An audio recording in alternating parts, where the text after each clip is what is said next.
সংখ্যাগরিষ্ঠের রাষ্ট্র, যেটাকে বাঙালি পুরুষ মুসলমান রাষ্ট্র গঠন করার যে প্রত্যয় আমরা দেখছি, যে সেখান থেকে আদিবাসী থাকবে না, নারী থাকবে না, সংখ্যালঘু থাকবে না, এমন একটি রাষ্ট্র গঠন করার যে প্রচেষ্টা আমরা লক্ষ্য করছি, সেটার আমরা তীব্র প্রতিবাদ জানাচ্ছি। যে শুক্রে কিন্তু এখনো 6 মাস হয়নি, আমাদেরকে যে বৈষম্যহীন বাংলাদেশ গড়ার প্রত্যয় নিয়ে আমরা আন্দোলন করেছিলাম, গণ আন্দোলন করেছি। আমরা বিগত ফ্যাসিস্ট সরকারকে পদচ্যুত করতে, তাদেরকে দেশ ত্যাগ করতে বাধ্য করেছি। সেই জায়গা আজকে আমরা আবার দাঁড়িয়েছি বৈষম্য বৈষম্যের কারণে। তো আমরা যেটা বলতে চাই যে গতকালকে সংবিধান সংস্কার কমিশন যে রিপোর্ট দিয়েছে, সেই রিপোর্ট এখনো আমি আর দেখিনি, বাট আমাদের কাছে যে ইনফরমেশন আছে সেখানে একটা বহুত্ববাদী রাষ্ট্র কিভাবে গঠন করা যায় সেই ব্যাপারে সংবিধানের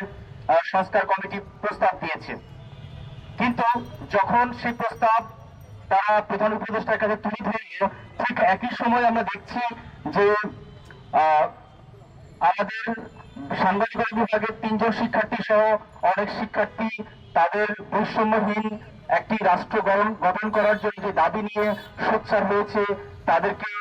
সেখানে লাঞ্ছিত করা হলো, তাদের উপর বর্বরোচিত হামলা করা হলো এবং তাদেরকে হসপিটালাইজ করা হলো।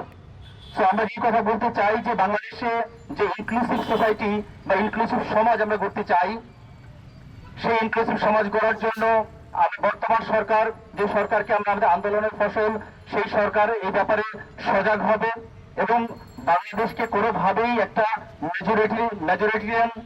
কান্ট্রি, যেটাকে বলছি আমরা সংখ্যাগরিষ্ঠের রাষ্ট্র, যেটাকে বাঙালি পুরুষ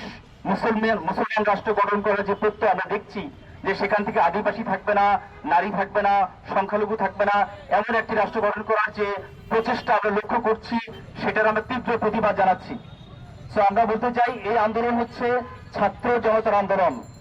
এই আন্দোলন হচ্ছে শিক্ষার্থীদের আন্দোলন এবং এই